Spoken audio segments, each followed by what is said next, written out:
There'll be no doubt who the gods have chosen to rule. Rhaenyra Targaryen is staring at her crown. Behind her is the late King Viserys' miniature model of the Valyrian freehold. The obsession of a dead man who believed the realm could be held together by memory and by love. And Rhaenyra is looking at that crown the way someone looks at a thing they are willing to burn the world to keep. The news that Aegon II is alive. The news that Sunfire is back in the sky. And somewhere underneath both of those facts, Daemon's voice from Harrenhal still ringing in her head. You have an absolute power within your grasp. You have only to wield it. The Season 3 finale trailer just dropped, and the word the show keeps returning to, across every shot of smoke, and marching armies, and fire traps laid through city streets, is the same word Daenerys Targaryen's story kept returning to in its final hours. Destiny. Divine right. The certainty that what you are willing to do is justified because you are chosen to do it. Rhaenyra ends this trailer declaring there will be no doubt who the gods have chosen to rule. And the show is pointing at that line with the specific energy of a narrative that has spent 3 seasons teaching you to be afraid of exactly that kind of certainty. We have a lot to get through. Tumbleton is here. The Dragonseed betrayal is here. The casket in King's Landing is here. Aemond, possibly still breathing at Harrenhal, is here. Let's go. The trailer opens on the Great Sept and on a King's Landing that is barely holding its own shape together. The gold cloaks have walked out. The streets are understaffed, underpoliced, and underfed. Orwyle is bringing Rhaenyra word that the city is at a breaking point, and her response in this trailer is the line that should terrify everyone watching. The queen wishes at the moment to hear no more petitions. That is a queen who has decided that the war in the field matters more than the people inside her walls, which is exactly the political calculation that turns capitals into powder kegs. The show is being very deliberate about the sequence it is establishing here, and it is worth naming it plainly, because Season 4 is going to need you to remember how this moment felt. The small folk starving, the religious anxiety building, the gold cloaks gone, the queen refusing petitions. These are the conditions that produce the shepherd, the fundamentalist religious figure who in fire and blood rallies the mob of King's Landing against the dragons with devastating consequences. He is not in this season. He does not need to be. The trailer is showing you his origin story without naming him yet. Everything the shepherd builds his movement on is being assembled right now in these streets, while Rhaenyra stares at Valyrian miniatures and thinks about destiny. The Valyrian freehold model specifically matters. Viserys spent his life working on that model. He used it to teach his children, to connect himself to a history he believed gave his family's rule meaning. Rhaenyra framed against it is the show drawing a direct line between her current obsession with prophecy and her father's very different relationship with the past. Viserys used history to counsel restraint, to remember what was lost, to make the present feel precious. Rhaenyra is using the same imagery to fuel something much more dangerous, the belief that the Targaryen dynasty's history gives her a divine mandate to do whatever is necessary right now. Daemon's vision at Harrenhal of a silver-haired girl with 3 dragons confirmed her certainty. She has read that vision as validation of her immediate reign, rather than what it actually is, a glimpse of Daenerys Targaryen more than a century and a half into the future. The prophecy does not justify what she is about to do. It barely touches what she is about to do. She has simply decided it does. Let's go to Tumbleton and the betrayal that is going to define the back half of the show. The green forces under Ormund Hightower are outnumbered. 20,000 black troops, Rivermen Vanguard, Winter Wolves, Daemon on Caraxes, against 15,000 green defenders. On paper, this is not a contest. In reality, the Greens have 2 things that paper does not account for.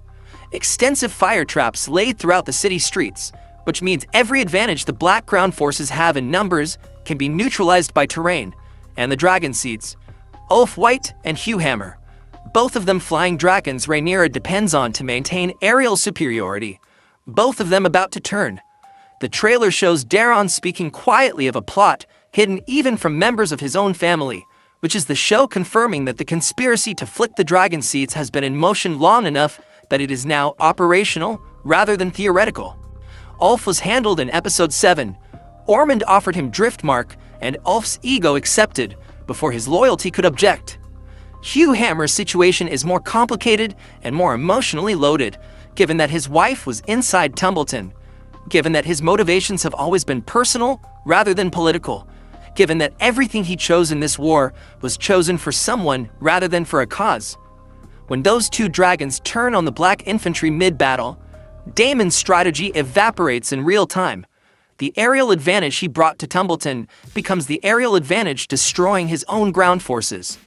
20,000 men marching behind dragons that are now pointing the wrong direction. The scale of the disaster is not just military. It is the complete vindication of every concern about treating the Dragonseeds as weapons rather than as people who needed to be invested in the outcome of the war. Rhaenyra's political failure crystallized in Dragonfire. The Winter Wolves sequence in the trailer is the one that lands with a specific emotional register, if you know the lore context.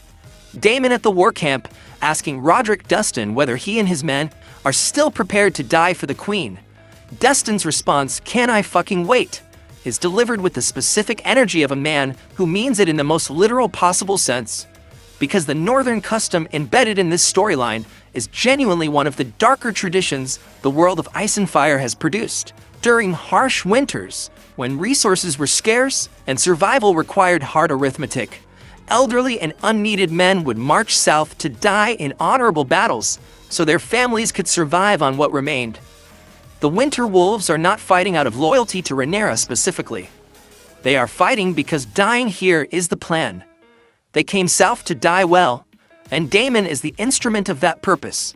Oscar Tully standing terrified next to that reality is the contrast the scene is designed to produce. A boy from the Riverlands who has never been to war, bound by honor to a cause that is asking him to commit to a strategy that could incinerate thousands of innocent people. Inside the town his armies are supposed to liberate. He is Summer Child logic, confronting Winter Child certainty, and having no response available. The trailer gives us Daemon in practical plate armor, rather than the iconic dragon-winged ceremonial helmet from Season 1, and this detail matters in exactly the way a Knight of the Seven Kingdoms makes explicit in the source material. Decorative armor is for tournaments and appearances. Real combat requires something that will actually keep you alive. Daemon, stripped of the visual pageantry of his identity, is Daemon at maximum danger. He is not here to be seen. He is here to kill specific people. Ormund Hightower to decapitate the Green Ground Command. Daeron Targaryen to eliminate the secondary claim to the Iron Throne. This is an execution operation dressed as a battle. Helena's line in the trailer is the one that arrives with the full weight of every prophetic warning this show has given her that nobody has listened to. Our father would hate you for this. She is speaking to Rhaenyra about the imminent burning of Tumbleton, about the annihilation of a city for strategic advantage, about the decision to treat civilian casualties as acceptable costs of a campaign for divine right. Viserys built his entire reign around the idea that the Targaryens could hold the realm together through the threat of dragons rather than through their actual use. He was terrified of what his family was capable of when they stopped restraining themselves, and Rhaenyra is about to prove him right to be terrified in the worst possible way. The Harrenhal situation arriving through rumors rather than confirmed visuals is the trailer being appropriately cagey about whether Aemond actually survived the Nightshade. Alicent fled believing the job was done, but Alys River's presence throughout that storyline has never been the presence of someone who lets events unfold without intervention.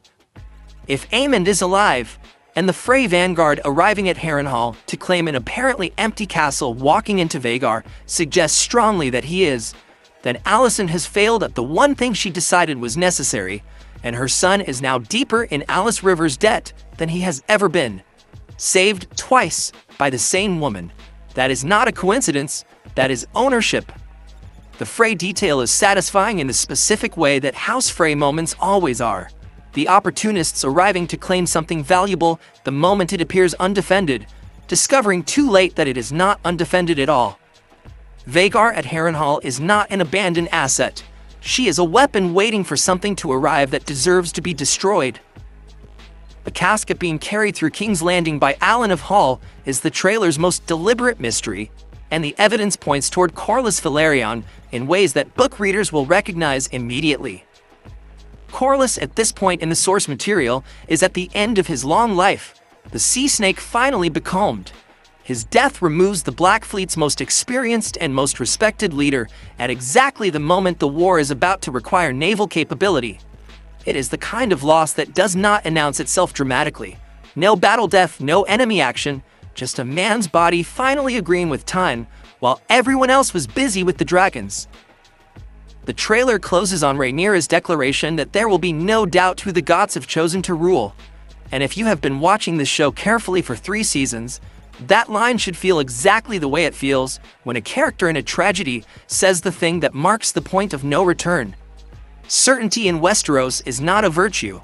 It is the last thing a person feels before the story uses their certainty against them. She was chosen. Her dragons validated her destiny, and every harm she caused was justified by the larger purpose her destiny served. The show spent its final season making you watch what that certainty produced when the last restraint was removed. House of the Dragon is doing the same thing with Rhaenyra at a slower pace and with more mercy toward the character, but the destination is the same. A Targaryen woman with total conviction in her divine right to rule and dragons sufficient to impose that conviction on everyone who disagrees.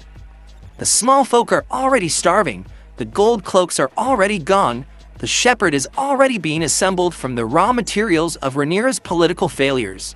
And at Tumbleton, the dragons she depends on are about to turn on her army. The finale is coming, and the question it is going to answer is not who wins the Battle of Tumbleton. The question is what winning and losing at Tumbleton actually mean for who survives to rule whatever is left of the realm afterward. So here's what I need from you. The Dragonseed Betrayal. Do you think the show has done enough work to make Hugh Hammer's turn feel as emotionally complicated as Ulf White's? Or does one of them land heavier than the other for you? And Rhaenyra's prophecy obsession. Is the show being too direct in the Daenerys comparison, or is that parallel something it has earned the right to make? Drop everything in the comments, because the finale is days away, and I want to be in this conversation with you before the dragons start burning.